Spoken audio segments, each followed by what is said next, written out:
friends, this is Christopher Davis-Shannon, and today I'm going to walk you through a solo ukulele arrangement of the classic Winter Wonderland. Now, if you're interested in just playing the chords and singing along to this tune, I'll link below to a video that I did on that last week, but it also might be worth watching if you're not familiar with it, because we also discussed the harmony of the song and how it all works in that video as well. Now, there are three distinct sections to this tune. There's an A section up front that repeats itself, a bridge section, and then a recapitulation of the A section at the end, which we've treated just a little bit differently in this arrangement, along with an outro. If you're interested in just playing the arrangement itself, skip to the end of the video where, as always, there is a video of me playing this along with scrolling tabs underneath. Let's get started. As I mentioned previously, the A section of this tune repeats itself 2 times up front, and I've decided to arrange this in a 2-finger style. So what do I mean by that? It means that we're only going to be using our thumb and our first finger. Now, the key to this is that all of our downstrokes, anything that comes on the beat, is going to be played with the pad of our thumb. And anything on the offbeat, an upstroke, is going to be the pad of our first finger. Now, this first finger is probably only going to catch the first 1 or 2 strings. It won't be going through and strumming an entire chord, which helps isolate these melody notes that we have in it. So let me just play the first few bars for this so that you can hear what this style sounds like.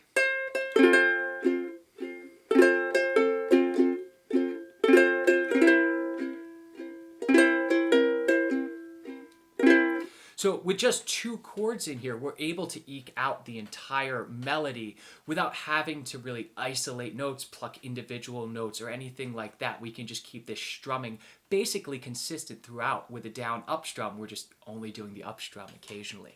So we'll be starting out on just our regular old F major chord, and we're going to pluck on beat 4 just the 3rd fret of our A string, the A. So we're going to go thumb, first finger, and then follow through with the thumb for the entire first beat. So the little intro will sound like this. All right, so we can see how we're already setting ourselves up to play in this style just from the downbeat of the song. Now, if we think about this, the melody that we have is ba ba ba ba ba do day. Right, so we need to fill this space in here. What we're going to do is just strum the chords with our thumb nice and softly on all the beats that we're not playing. So if we look at beat 1, after we strum through this, we're going to strum 2 more times, nice and light. This is our accompaniment. And then our melody comes back in on beat 4. We have 4 and. So here's what the first measure sounds like. I'm just going to leave out the pickup notes for a moment. So you can hear that I'm emphasizing beat 1 and beat 4 where the melody is actually changing notes, or in this case it's actually staying on the same but re-articulating the notes there. And we let those other strums be nice and soft. Now you can see as we get into this, in measure 2, we just stay on that F major chord, but we're going to hit our thumb on beat 1, on just the G string as best we can, but it might go through to the C, and that's okay. We just want to make sure that there's nothing higher than what's happening on our G string. And then on the upbeat of beat 1, we're going to come up and hit the C on the 3rd fret of our A string. That's already down. There's no movement here. Now note, if you're playing low G ukulele, you can do this by just strumming through and lifting up your 3rd or 4th finger, whichever you have on the 3rd fret of the A string, so that you have an open A string, and then we can just make that same movement within the chord. And we can look at this after the first beat of this. The rest of the measures really the same that happened in the first measure. We have, this melody on beat 1, and then we're again addressing the moving notes on beat 4. So here's the first few bars of the tune.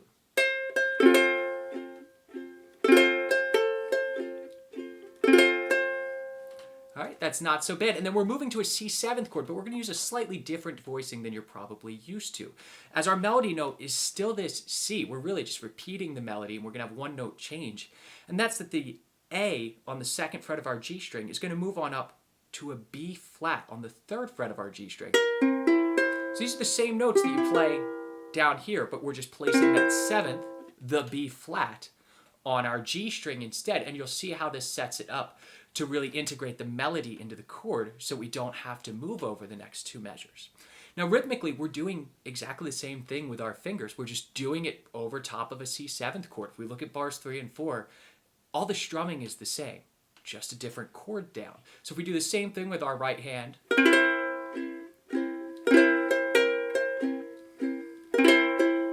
and that's all. So let's listen to just the first 4 bars of the tune and see how this all goes together.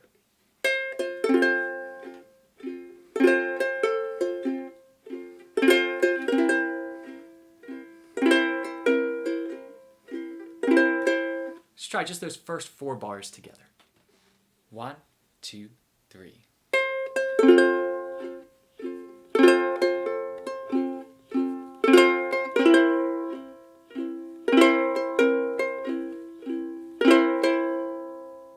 Now, as we look at measure 5, our melody is moving on up. We're going to put an E up top, which means we're not really going to be able to really reach it too easily from an open position chord down here.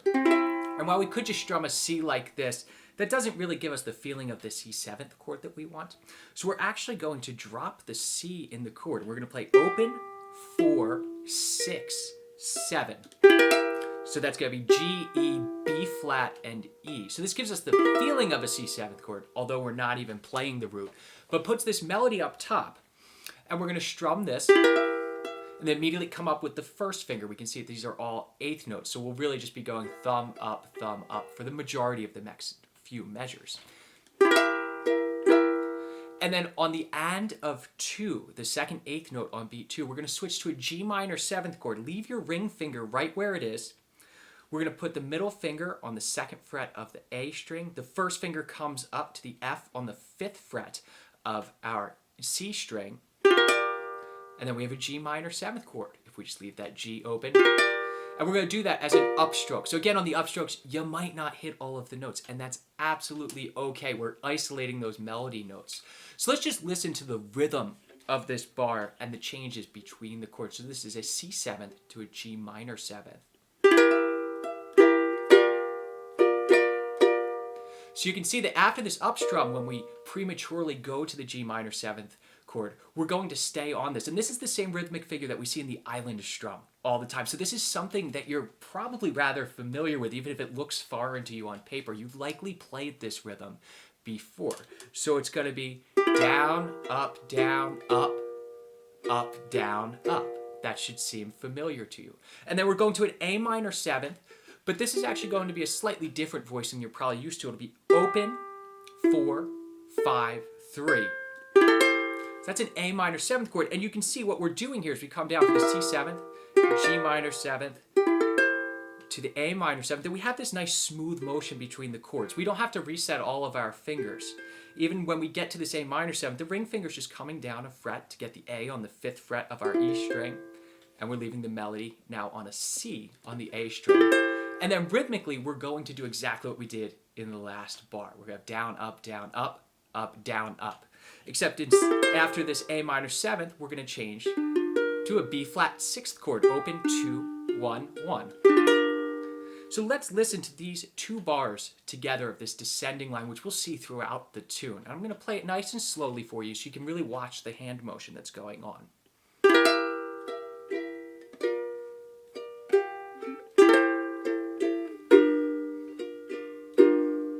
Right, so we have that little walk down there, and these voicings, because they're probably not familiar to you, might take a little bit of time to get under your fingers, but that's okay. Really focus on the motion between the chords and what fingers we still have in common. Those common tones are important to recognize.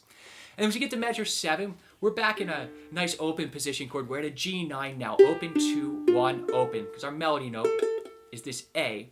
And we can see it, this whole measure is all 8th notes. So it'll be down with the thumb, up with the finger on every single beat. Then we're going to go to a C major chord, but we want to have our G as our melody note. So we don't want this C up top. We're going to voice the C major chord, but just mute that string. Don't press all the way down on your A string so that we have that muted chord, but we don't have to worry about actually, isolating that note and not strumming all the way through. And then on beat 4, we're just going to place our middle finger on the 3rd fret, the G on our E string, just to really let that melody pop out a little bit more before we resolve to F. So here's what bar 7 sounds like. And as we resolve to an F, you can leave that finger right on the 3rd fret of your A string and keep muting that, but put down your regular old F major chord around it, as our melody note is an F. So let's listen to that, just the melody. Right? So we have that F on top, although we're coming all the way through. And for our turnaround, we're going to come right back to that C7th chord that we used previously. So let me play these last 4 measures of the A section for you.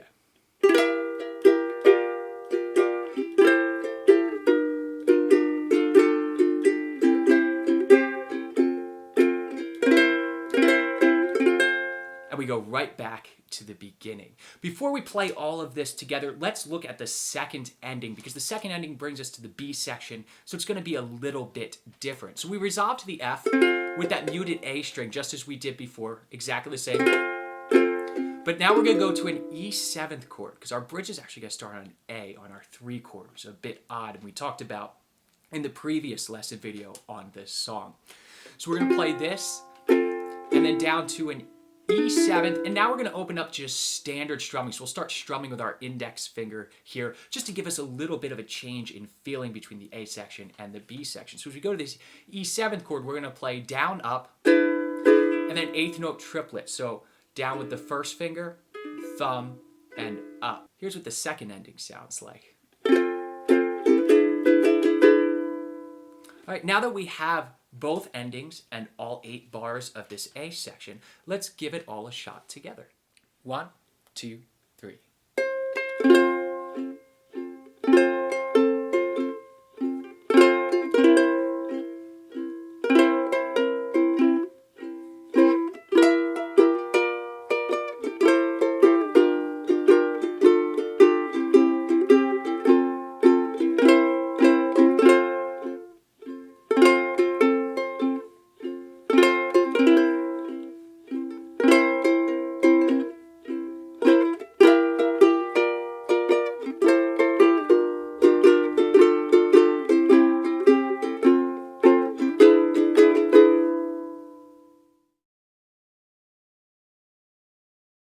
As I mentioned before, in the B section of this tune, we're going to revert to just our standard index finger strum to give a little bit of a textural change between the 2 sections and just let this B section be a little bit more powerful. We'll be starting out on an A major chord, 2-1, open, open, but I want you to put down your pinky on the 4th fret, the C sharp on your A string, but we're not going to press all the way down because our melody note is our open E string for the first beat. But then this C sharp will press down on our next down strum. So here's our first 2 beats over the A major chord. So what we need to do is put down pressure on that C sharp and we automatically have the melody.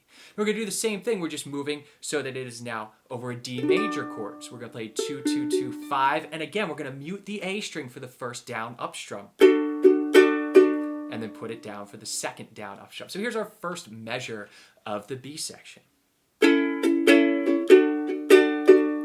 And we resolve down to the A major chord with the C sharp, the 4th fret in the melody for the first strum.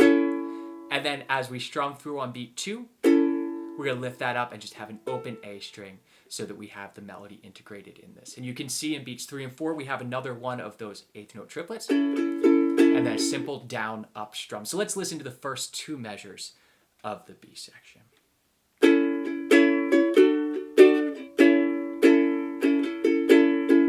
Looking at bar 12, we have exactly what we just did. We're just revamping that same exact melody with the A and the D chord. And we can see in measure 13, we really have the same exact thing, but we're leaving out the 8th note triplet this time. All these things, such as 8th note triplets, these more condensed rhythmic concepts, we don't want to overuse them when we're playing. We want to save them so that they sound special, not use them all the time. So let's listen to the first 4 bars of the bridge, and then we'll try this all together.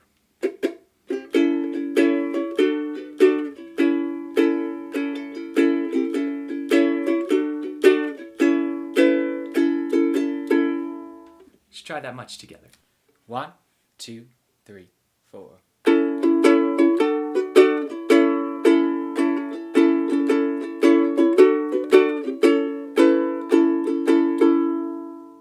As we get to the second half of the bridge, we really have this same sequence in the melody, but we're doing it over top of a C major and an F major chord, which is going to give us some obstacles that we need to get across. So for the C major, much like in the A section, we're going to play a voicing that leaves out the C. Our ear is going to piece together the chord and tell us that it's a C major chord. We don't always have to play all the notes, but we want to make sure that the melody is prominent, and in this case, the melody starts on a G. So we're going to play open, 4, 3, 7. And much like with the previous section, for the first two strums, the first down-up strum, we're going to mute the A string because the G is our melody, and then that 7th fret, the E, is our second melody note. So here's our C major. So you can hear that come through, and then we're going to go to an F major chord. We're just going to play our regular open position, 2 open, 1 open, because our A is our first melody. Now this is where we have a big jump. There's not an easy way to really get around this. We're going to do a down up here, and then we're going to go up to our bar chord F, because we jump to the octave F on the 8th fret. So we 5, 5, 5, 8. So here's what our F major sounds like. And it is a big leap, but it's absolutely doable. So here it is with the C major in there. And then as we strum through this, we're just going to go from a C major with the E up top down to just our regular old C major, open, open, open 3 that we always play. And here is the toughest part of the entire piece. We go C7th, C6th, G7th, and then another G7th to end it. But the melody is moving this whole time. So we're going to play some partial chords here again, leaving out a few of the notes to let us get around this. So our C7th we're going to play, we're actually going to mute the G string by just letting our second finger rest against it. If the G string's ringing during this, it's okay, but it tends to overpower some of the melody. So we'll play muted, open string, 7, 6, 7. And then our C6 chord, we're going to do the same exact shape, but bring it down to the 5th fret starting on the G string, and we'll mute the A string this time. So it'll be 5, 4, 5, muted. So that we have an A up top. You see, although this is C6th chord, it kind of sounds, if we play it in isolation, much like an A minor chord, because it really is. So here's our first little bit. And then we're going to go to a G7th, which will be in 3rd inversion, open, 5, 3, 5.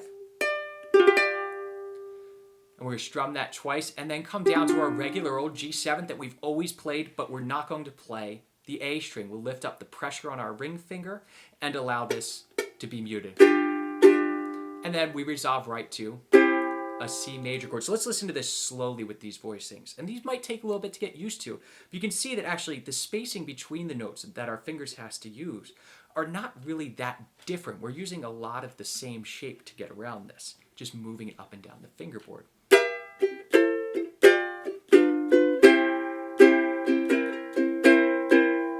In the end, we have another one of those 8th note triplets. So let's now try this entire bridge section together and see what it sounds like. 1, 2, 3, 4.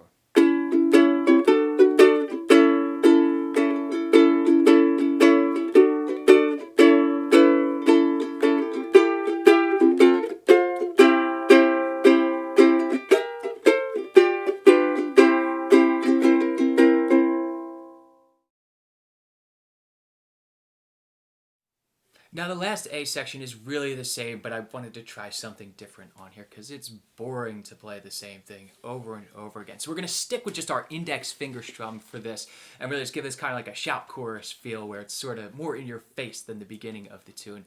I've added just a couple of little chord substitutions in here, and then we have a tag at the end that we need to learn. So we're starting out again just on the same F major chord that we did before. This is really the same, but since we're strumming through, we need to be a little bit more wary of where the melody is and where the accompaniment notes are. Beats 2 and 3 in here, we still want to strum very lightly.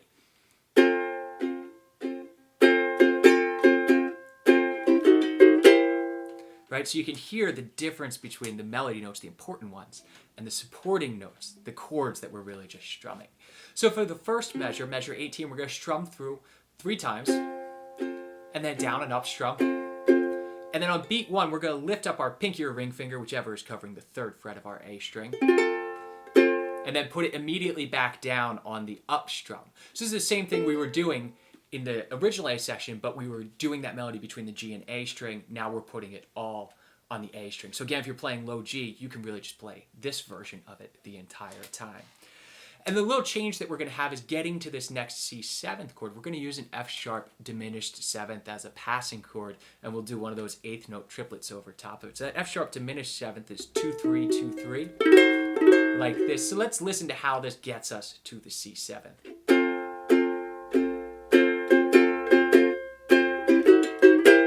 Just leads our ear right up there. And now the C7th we're going to play just a little bit different. It's going to bar across the 2nd fret, and we'll put our middle finger on the 4th fret, that E, on our C string. And we're going to do the same exact thing. Again, just like the original A section, we have the same exact thing going on in the rhythm.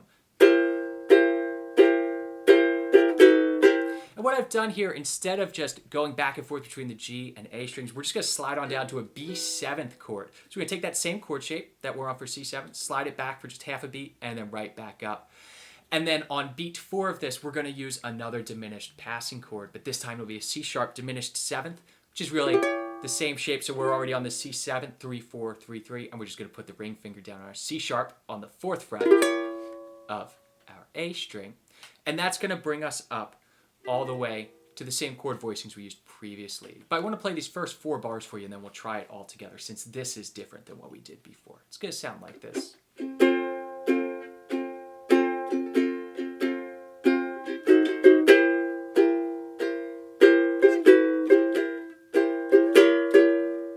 Let's try that together. 1 2 3 4.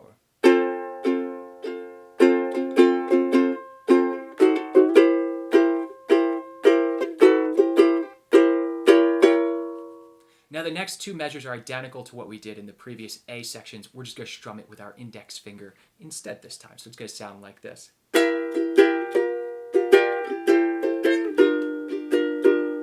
Nice and easy. And now when we get to this G9 chord, to the C7th chord, what we're going to do is we're going to extend these. So they're going to be double the length that they were in the first A section to set us up for an ending in here. So for our G9th chord, we'll go. And remember, when we go to the C chord, we're again going to mute the A string because our melody is the G right here. And we'll again add that extra G just to give a nod to the movement in the chord on the last beat. So here's the G9 and the C bars together.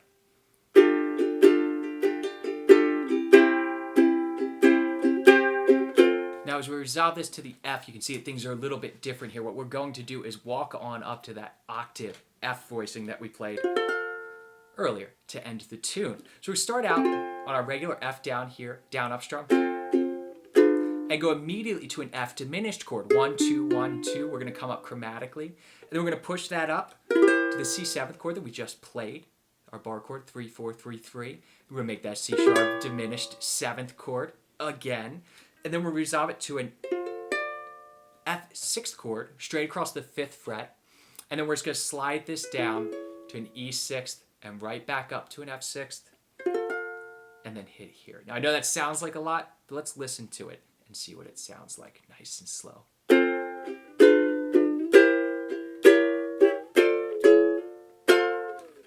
And then the last note as we hit it, we can just slide that on down and stop the tune. Let's try this last A section together, and then we'll try the whole tune.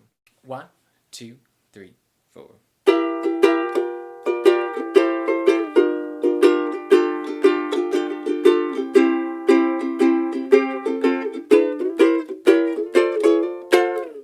Remember to practice each of these little parts in isolation before we get into trying to play the entire tune. There's a lot of obstacles in here, but also a lot of chord voicings that you're already familiar with and strumming patterns that you've already used before. So if it helps you, print out the music and circle those parts that you already know, or circle those parts that are giving you specific trouble, so you can take the time to really work on that instead of just practicing the whole piece as a whole.